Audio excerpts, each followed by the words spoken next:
Hello friend, मी ज्योती किचनमध्ये आपणा सर्वांचं खूप खूप स्वागत आहे। आज आपण पनीरची भाजी बनवणार आहे। त्यासाठी मी एका गॅसवर कढई ठेवली आहे गरम करायला।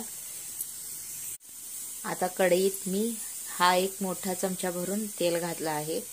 तेल गरम झाले की त्यात आपल्याला जिरे मोहरी घालून घ्यायचं आहे। थोडं जिरे मोहरी तडतडली की त्यात आलं लसूण हे बारीक किसून घ्या किंवा त्याचं पेस्ट करून घ्या। कढीपत्त्याची पानं हे सर्व आपल्याला व्यवस्थित परतून घ्यायचं। त्यात आता या मोठ्या साईजचा कांदा बारीक चिरून घेतलाय। एक टोमॅटो तोही मोठे साईजचे आहे। दोन्ही मी बारीक चिरून घेतले आहेत।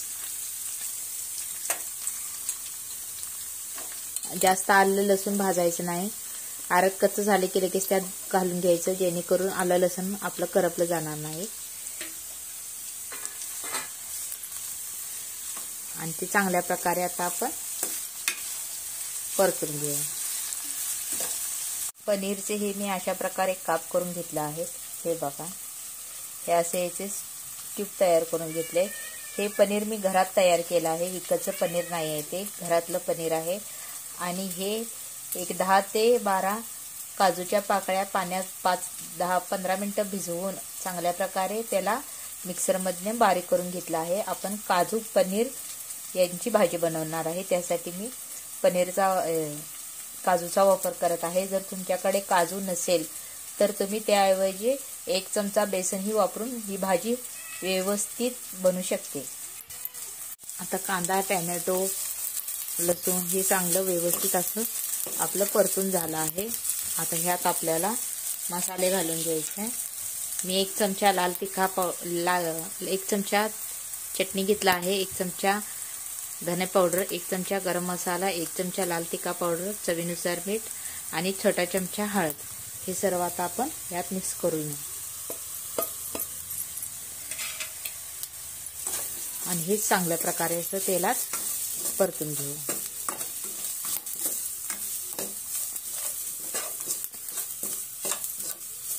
आता ह्यात आपल्याला हे काजूचं जे पेस्ट बनवले आहे ते घालून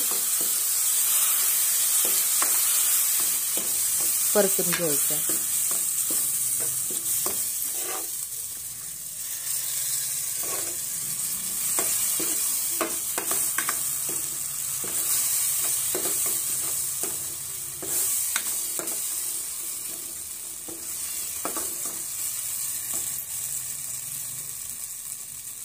मी वाटीत आणखी थोडं पाणी घालून हे यात घालत आहे मिश्रणमध्ये। तुम्हाला किती घट्ट आणि पातळ हवा आहे त्याप्रमाणे तुम्ही त्याचे मिश्रण बनवू शकता। आता आणखीन थोडे 1 वाटी मी यात पाणी घालणार आहे। मला आणखीन थोडी त्याची आमटी पाहिजे आहे, त्यासाठी मी आणखीन एक थोडं वाटी पाणी घातलं आहे। आता ह्याला एक चांगली उकळी येऊन देऊया। आता फोडणी दिलेल्या आदणला व्यवस्थित उकळी येत आहे।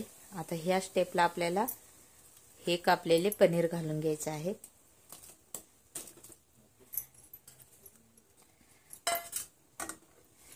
आणि आणखीन 1-2 मिनिटं एक उकळी आणून घेऊ याला व्यवस्थित आपण।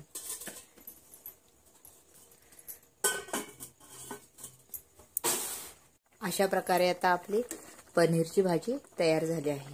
ही रेसिपी जर आवडली असेल तर चॅनलला नक्कीच लाईक, शेअर आणि सबस्क्राईब करायला विसरू नका।